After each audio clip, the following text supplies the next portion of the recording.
You're not going to have your good idea eating strawberries in Palo Alto. You're going to learn that on the factory floors of Detroit or in the fire cells of Djibouti. Why should you adopt commercial technologies that are cheaper and better when you are within your cost schedule performance? For all sorts of structural reasons, we've prevented the most innovative, creative aspects of American tech from really deeply penetrating the department. If it could have been solved through a requirements document, it would have been solved. The need to make better decisions quicker, that are more precise, more protective of civilians, has never been more clear. I actually think the companies want that world too, because it means that you can compete on quality. So much of this stuff was busy waiting. So much of this stuff is like some person didn't want to sign the paper on accreditations. We've spent 20 years kind of building this wormhole between modern American software and the Defense Department. I can't tell you how hard it was. And what we need is not a defense industrial base, but an American industrial base. All right. Hello, everybody. Welcome back to the channel. I have a very, very, very, very special guest with me here today. Ladies and gentlemen, we are joined with the CTO of Palantir, Shyam Sankar. Shyam, thank you for being here. Great to be back with you, Amit. So you published this thesis today, which is called The Defense Reformation, and it's out right now. Everyone who can check it out, it'll be linked in the description. And it is a pretty remarkable 18-page analysis of what's going on in American defense, in American innovation, and what lies in the future if America does not make the changes that you have outlined in terms of America to make.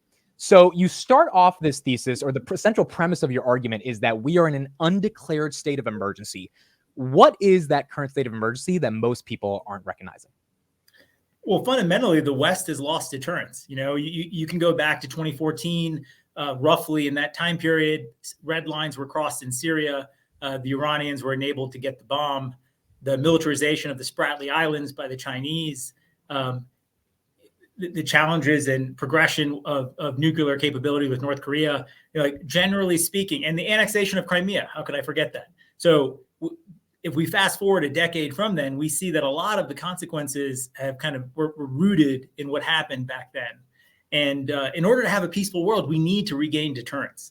And I think the axis of authoritarians are clearly working together. The Russians are providing targeting information to the Houthis to hold 15% of global trade hostage. We now have North Korean soldiers in Ukraine fighting against the West. You know, so you could almost ask yourself the question, what more would have to happen? We have ballistic missiles raining down on allies. What more would have to happen for us to feel like maybe World War III has started? I think one of the great ironies here, to steal a quote from my colleague Mike Gallagher, if you want to protect the peace, you have to move to a wartime footing. And we're certainly not there. You know, we are staring at these crises happening, and we're trying to just, I don't want to say the word appease, but hold it back, trying to manage it.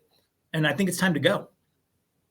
Shyam, from a cultural perspective, before we get deeper into the thesis you published, why aren't people recognizing this? Why aren't people realizing Western values are good, deterrence is good? Why is there parts of America in elite Ivy League universities where kids are on the side of Hamas? Like, how can you reconcile, at least from your perspective, what's happening on a sociological basis? And then we'll talk about what potential solutions you think exist for it.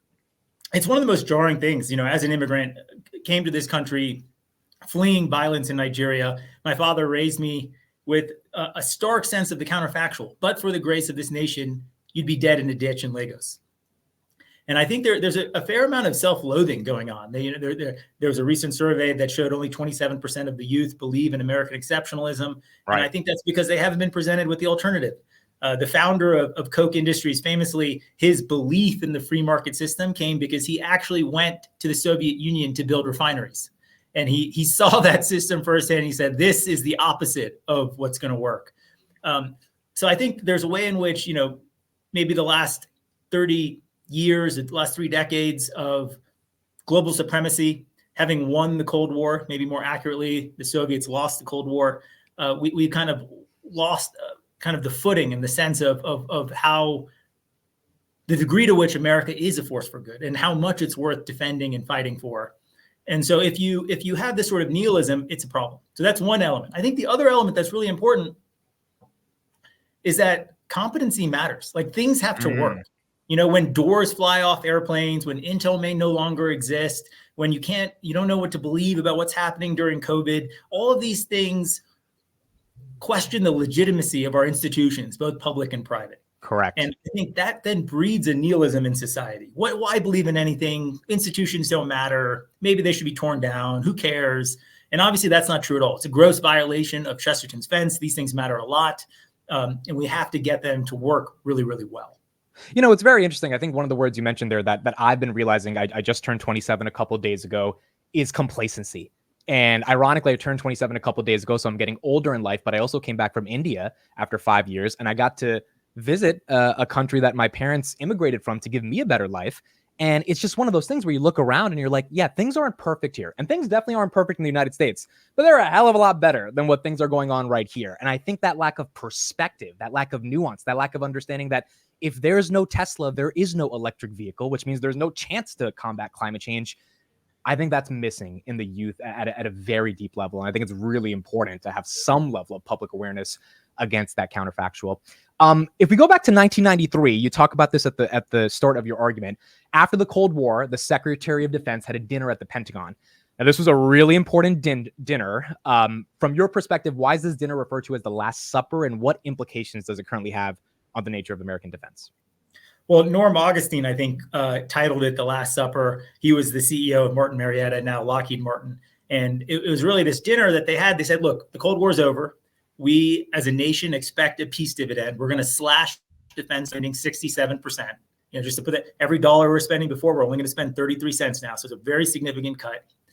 And all of you guys, all of you contractors, you're not going to survive. We give you permission to merge, consolidate. You're going to have to figure it out. But we're kind of like, we're firing the starting gun. And that consolidation went, we used to have 51 large prime contractors in 1993. And then by 1999, when the Justice Department stopped the consolidation, we had 5. Wow.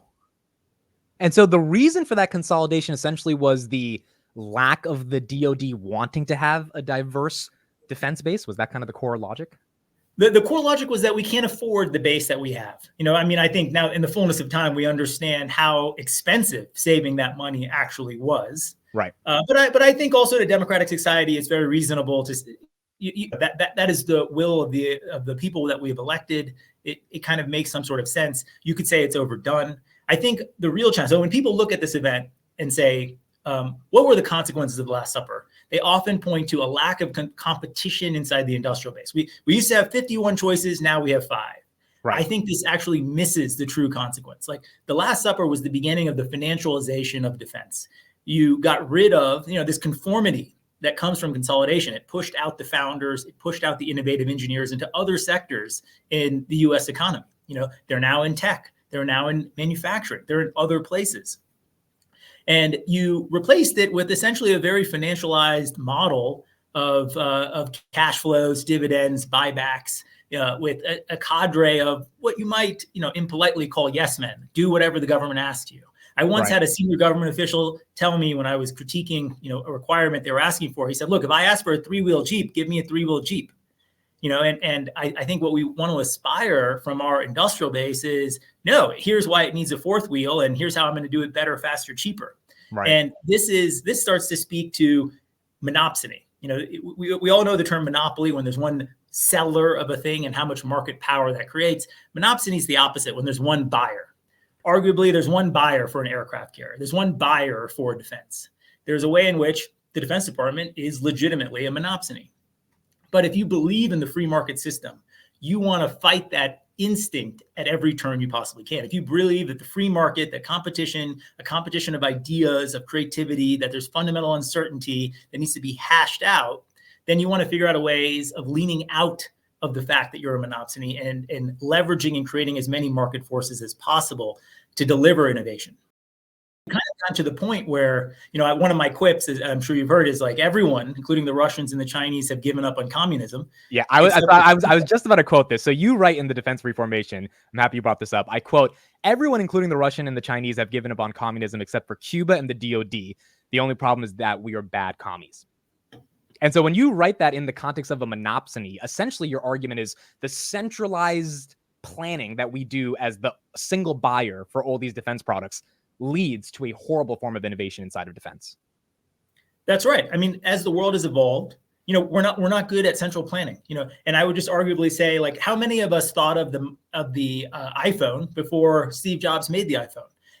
The idea that us as the buyer can anticipate all of our needs, can think of all of these ideas, as opposed to letting a bunch of companies compete for our business and for our mind share and our wallet. These are the competing modes that we're in. Now, the reason we lean towards or lean into the monopsony is this aesthetic of efficiency. We view it as like, hey, it seems duplicative and wasteful to have three efforts that are overlapping and competitive. We should have one single effort. And the reason I like to draw the stark comparison to communism is, like, somehow when you say it's communist, you realize, well, that would never work. That's been proven to not work. Right. But then we repeat that same mistake internally in the name of efficiency, in the name of avoiding duplication. But our history, like when we were doing this stuff really well, we had lots of duplication and lots of overlap, and it didn't lead to more expense. It actually led to more efficiency. That's the irony. First, you need to be effective to be efficient. So when we were building the submarine-launched ballistic missiles under Admiral Rayborn, we had 4 competing programs. And the retrospective analysis was that it was actually cheaper and faster because he had 4 horses in it that were competing with each other to get to the goal as quickly as possible. And provides an incentive. You wake up every day trying to compete with these 3 other programs. How do I go faster? How do I make better technical decisions? How do I change my design for manufacturability? Right. That is the innovative, commercial, competitive spirit. One of the other consequences of the Last Supper is what I call the Great Schism. To continue playing into the religious metaphors here, we have this schism, this separation between commercial innovation and defense innovation. Because we forget, before the fall of the Berlin Wall, only 6% of major weapon system spending went to defense specialists. That means the rest of the money went to companies that did defense and commercial things. This is really important. We forget that Chrysler built cars and missiles. Ford built satellites until 1990, like in my lifetime. And General Mills, the cereal company, used to build artillery. Right. Every car, camera, and cereal box you bought as an American in the Cold War was enhancing our national security. Kodak was a spy satellite company, right? Now, the present day, we've gone from 6% to 86% defense exquisite. And I think this has put our defense industrial base on the Galapagos Islands. You end up with these giant tortoises, and they're beautiful and they're exquisite. But if you were to bring the giant tortoise to the mainland, they can't survive. They will be eaten alive by the wolves. And so as a result, we have a base that's able to service its monopsonistic customer, but is actually not commercially competitive. No. Why isn't our information technology within the government done by the same companies that actually do it commercially? And I think we've developed a system that's so peculiar that how you comply with the rules, how you do cost plus accounting, how you do all these things ends up dominating your actual capability as a company. And that's what we need to fix. So at its core, I mean, what you're describing here, to deduce it to something very simple, is that competition is good. In the private sector, we're seeing all these different AI companies pop up. They're all competing for this big market, and that's good because it's leading to faster, bigger models, more innovation. Whereas in the monopsony that is the DoD, you've got this bureaucratic way of assuming that it's more efficient for us to have one vendor provide everything, when in reality, there needs to be competition. There needs to be a level of innovation. There needs to be an incentive structure, kind of the basic elements of human nature that we figured out in the dawn of capitalism. And that currently doesn't exist. So the broader question now is, why do you really think that doesn't exist? What is the deeper reason for why the government continues to be a monopsony? Well, I think it's this view towards efficiency. We don't like duplication. We don't like waste, in air quotes. So why would I ask 2 parts of the government to do something that overlaps with each other? Wouldn't it be better for us to consolidate our money and resources and have one entity doing it? And I would say no. Let's look at the F-35, $2 trillion program, 30% availability of this thing. The F-35 has a joint program office. So we've consolidated the buying from the Marines, the Air Force, and the Navy. And you end up with something that's this expensive with this sort of tail. You could easily imagine a counterfactual where we actually tried to build an F-35, F-36, F-37 for each service. There was more competition. Maybe different providers were doing it. The important part, though, is I don't think the issue is competition amongst the vendors. We have plenty of competition. Let's have more. It's that in government, we hate competition. We like one agency to do something, one effort, one joint program office. Let's consolidate everything at the buyer. And I think you actually need multiple buyers with multiple different ideas. And you need to empower, actually, one of the things that we've really done is we've Unlike any commercial business, we've separated supply and demand. You have the services who man, train, and equip. They provide the supply. They're supposed to design the F-35. They're supposed to, build the future weapon systems. And you have the combatant commands who handle demand, right? Emergent real-world events, responding to crises. No company could run without an integrated sales and operation planning process. How do I integrate my supply and demand to have a consensus of view what's going to happen? And what happens, the demand side influences my supply side influences demand. So this division here creates a huge artificial seam that attenuates the signal between these two and our ability to agilely respond and reallocate capital to things that actually generate strength in the foxhole. What is my end strength in the foxhole based on how I'm allocating capital on the factory floors is a crucial question that we need to solve. And could it be as simple as the IRS has different requirements than the FDA, and therefore they should individually be looking for different vendors that can supply their own needs versus kind of one agency, for lack of a better word, going in and then telling XYZ companies yes or no? Like, it needs to be diversified through different segmentations for different geographies in order for there to be actual results. Yeah, absolutely. I mean, if we take an example, like let's think about hyperscalers. You have Google, Amazon, Microsoft, Oracle. You have all these choices out there. In a monopsony, one person has to somehow decide this is the answer. This is the way we're going to do it. Versus, well, they have different strengths. And actually, over the long term, I like the fact that they're all investing their own R&D to try to differentiate from each other, to try to deliver capability. Right. But I think the most profound consequence of the lack of competition is that costs escalate faster than inflation. And we really see that with SpaceX and the examples of how much they've been able to drop launch costs. But when you go towards the monopsony in a hard way, you're going to lean towards cost plus contracting. I'm going to pay you for your time and materials. I'm going to pay you a fixed percentage margin on top of your costs. Unsurprisingly, when you do that, you find that no one is incented to remove costs. As Jeff Bezos famously said, your margin is my opportunity, right? So you need to find some way to leverage technology to drop costs while expanding your own margin. That is our American prosperity in a simple way of thinking about it.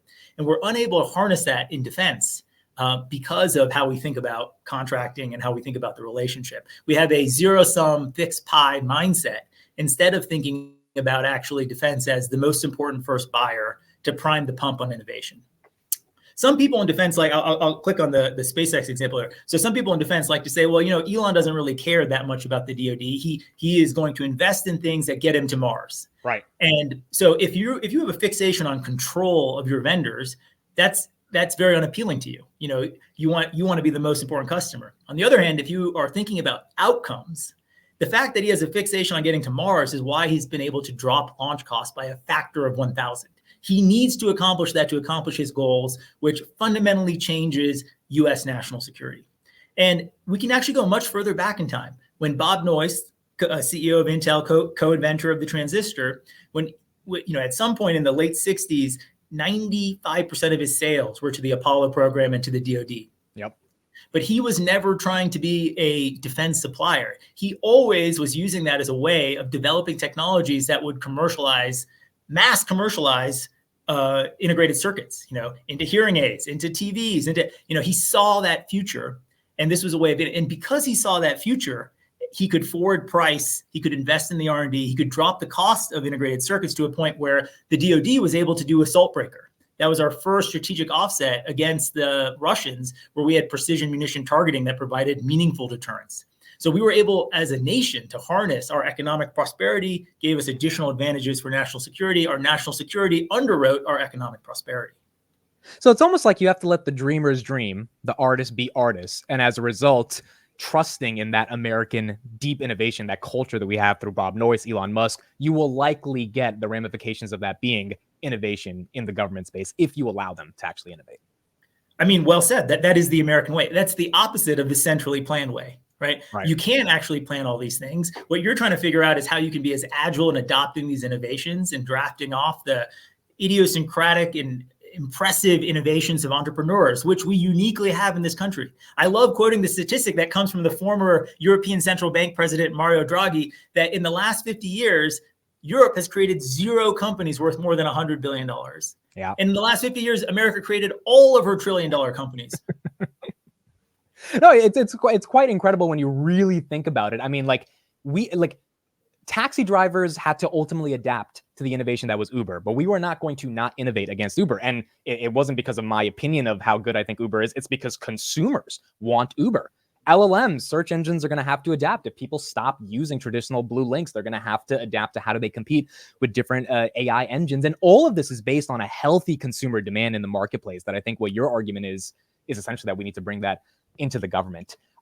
You have a lot of theses on how to resolve these issues. So you have 18 of them inside of the defense reformation that people can read. I want to ask you on a couple of them. This first one, or this is number 14, productivity is more lethal than weapon stockpiles. What do you mean by that?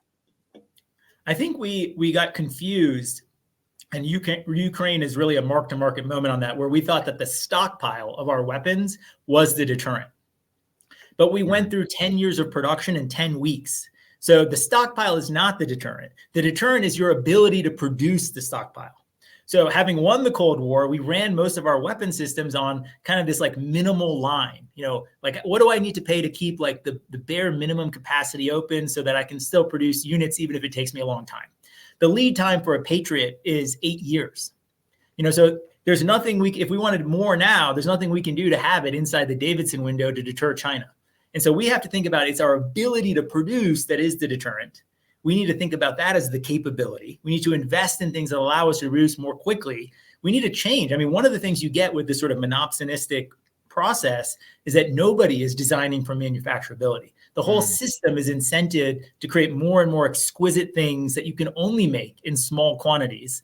You're prototyping them through the federally funded research and development centers. They're all designed to be exquisite, not for scale. Now, in our commercial, 50% of what we do, as you well know, is commercial. When I work with commercial manufacturers, the engineers at the design phase, they're charged with design for manufacturability. There is no business if they can't figure out how to produce them economically at scale, and importantly, in a unit time that's relevant and responsive to market demand. Right. I see that with these major auto manufacturers and suppliers. This is another place where I talk about what really won World War II and the Cold War was the American industrial base, not the defense industrial base. When Pontiac took over production of the 20 millimeter Oerlikon anti-aircraft gun, they got production time from the US Army's 3.5 hours down to 15 minutes. It's not because they were smarter humans. It's because they could leverage everything they knew about mass automotive production to make weapons. And we need that same sort of cross-pollination to be happening once again in our economy to drive deterrence. Right. Number 11 is risk capital, not taxpayer capital. What do you mean by that? Well, the way the defense ecosystem works today is that actually all of the R&D that the primes are doing, the defense contractors doing, is reimbursed by the taxpayer. Sometimes they call it IRAD, internal research and development, but essentially that money is passed through as an overhead cost in your cost plus rates. Right. So there's no skin off your back. You're taking no risk. And I think that's particularly ironic because our capital markets in America are the deepest and richest. If you have an idea, you're going to be able to find investors to pool capital to back you to go after that idea. So why are we not leveraging that unique strength and the credibility of investors doing the diligence, the research on this, helping assemble the teams to actually drive this innovation? Now, I'm not saying you need to have zero R&D coming from the government or reimbursed by the government, but I think we're grossly under leveraging the much larger amount of commercial R&D that's happening and the capital markets we have to back that R&D to go after these problems. And a big part, there's kind of two reasons for this. One is the government wants to dictate the requirements. Steve Jobs would not build the iPhone to a government requirement spec. You have to let Steve Jobs, you decide if you want the iPhone or not. That's your call. I mean, Tim Cook won't even open an iPhone when the FBI wants to see if someone was planning something inside of it, right? Exactly. So I think you need to think more about how you can have people show up and you can buy those things and create the incentives for people to put their capital at risk in terms of R&D. And I think the other real benefit that you get from that is that you externalize the cost of failure. When Apple failed at their self-driving car, they didn't charge you a surplus on your next iPhone purchase, right? It's not being passed through in your overhead rates. It's really like someone's maybe getting fired or there's an accountability mechanism that's built into this. And I think we need to think about the ways in which leveraging a large quantity of R&D. If we just thought about it in terms of like a typical software company, for every one software company that succeeds, there were 10 that tried. So if you think about the aggregate R&D, it's a multiplier of 10 of roughly of what went into getting one successful. As the government, you don't want to be funding all 10 to get to one project that's successful. And then more often than not, you have all these like political considerations. Like we can't say that any of these things failed. So all these programs continue to survive forever as zombies, pretending that they succeeded. There's no harvesting mechanism in the market to declare failure and move on and reallocate capital to more efficient outcomes. So this podcast right now is when I'm learning about this fact that there is IRAD. I did not know that the defense contractors can get reimbursed from the government for doing R&D for the government. Logically, that makes sense because the government's asking you to do this R&D, but 1000% you are correct. I mean, if you have no skin in the game, if your products are going to fail after spending $5 billion, the unit economics of it don't matter because it's not your money. It's the taxpayer's dollar. Whereas if the iPhone fails, that's really bad on Apple and shareholders. So I think that makes a lot of sense as well in terms of consolidating the actual risk-taking that we need. Last question I want to ask you on your theses. So this is number 5, which was one of my favorite ones. The only requirement is winning. What do you mean by that? Yeah, we've come up with this requirements process, which, as I've learned, is not even statutory. As in, there's no law that says you have to follow it. But the way we do it, again, to this bifurcation of supply and demand, is someone comes over here and says, hey, this is what I need. Here are my requirements. And then someone else goes and tries to acquire or develop something that meets those requirements. That is just not how the world works anymore. Yeah. Everything in software, particularly, and if we're talking about hardware, it's still software driven. It's software defined. It's chaotic. It's messy. It's unpredictable. The key competitive differentiator is agility. How quickly can you respond to a new reality? And in a requirements-driven way, it takes a couple of years to validate the requirements. Then you go start building it. You built the wrong thing. Then it's easy to say, well, I built what you asked for. It's just a bunch of finger pointing. Meanwhile, you're not winning. And, if you're in a firefight, in the time it really matters, nobody cares what the requirement was. They care about whether what they have is going to help them win. And we need a much more clear-eyed view of, look, I know this is what the requirement is or whatever. It's not even statutory. We could throw away the whole process and start over again. But the only thing that matters is, are we building things that are going to matter on the battlefield or not? And if we're not, let's change course. No loss aversion, no sunk costs. Like, let's build what matters. We owe that to our warfighters. 1000% we owe that to our warfighters. I mean, I think even Dr. Karp, when he was accepting that award a couple of weeks ago, he got emotional because he was realizing that he's, built a company, but there are actually people that have put their life on the line. And I imagine that would hit you emotionally many times in your life as well, working in a defense contractor, to actually build shit that matters. My kid is going to be in the back of these vehicles fighting. So like the standard is not what is the bare minimum of the contract. Is like, what will I give, the collective progeny of all of us who are working on these problems to win. Shyam, do you think people forget in this country that people gave up their lives for our freedoms? Like people that say they don't want to vote don't remember the hundreds of thousands of people that died for our right to vote? I think so. I mean, this is almost it has nothing to do with the 18 Theses, but I do think about when we were growing up, we had Rambo 2, Rambo 3, he was fighting the Russians, that we were very clear-eyed about who the adversary was. We had Red Dawn. Our media could portray these things in very different ways. We went through a very excruciating period in Hollywood where there was so much Chinese money that you were not allowed to make movies that talked about the great power competition that's actually happening. We're kind of past that, but there's a real opportunity to get out. I think that one of the most anodyne and strange parts of what was otherwise a fantastic movie with Top Gun Maverick was that who was the adversary? It was like some sort of android, amorphous, very, very strange. Where are we? You think about Soldier, Sailor, Tinker. I'm getting the name wrong, but the great spy movie. Right. The MI6 versus the KGB. Where is the equivalent of CIA versus MSS? There's a way in which I think this is actually a symptom of the nihilism I was talking about before. We're not so clear-eyed about our role in the world and the need for us to rise and protect ourselves against the rise of authoritarianism. No, I 1000% would agree. And I think there is a cultural renaissance that is happening in this country. And maybe that paradigm switches back to the 90s where there was this common adversary, but maybe it doesn't. I think we'll have to find out over the next decade. Last question for you, Shyam. Thank you so much again for joining the show today and giving us some insight in terms of the defense reformation. Again, if anyone wants to read that, it will be in the description. What role do you see Palantir playing in supporting this defense reformation if the broader government can actually read what you're trying to say and want to adopt some of those theses that you put out? Well, there are a number of dimensions. The first and most important thing is this document seeks to change a mindset. I think a kind of facile critique of it would be like, well, what are your actionable recommendations?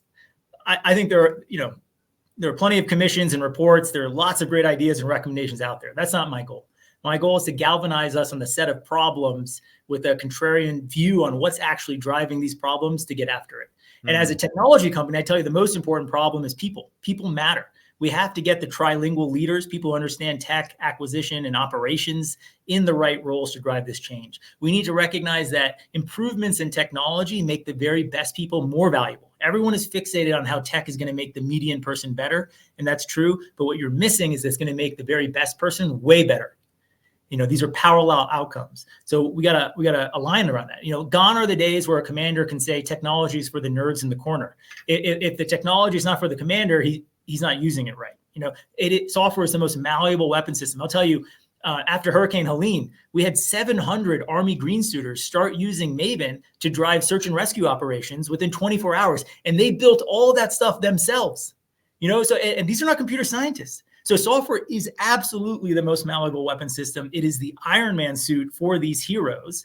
And we need that sort of mindset shift. And I think by doing that, they become educated consumers. Is this feature going to take a day? Is it going to take a year? How do I wield this at times of crisis or war to actually win, to bend the adversary to our will? Right. I think I will just say it is absolutely refreshing as someone who's observing technology, who, keeps up with markets and what's going on, to see a company that actually gives a fuck, quite frankly, that actually cares, that has people that you can just tell through the authenticity of writing out this thesis that it's about building something for this country.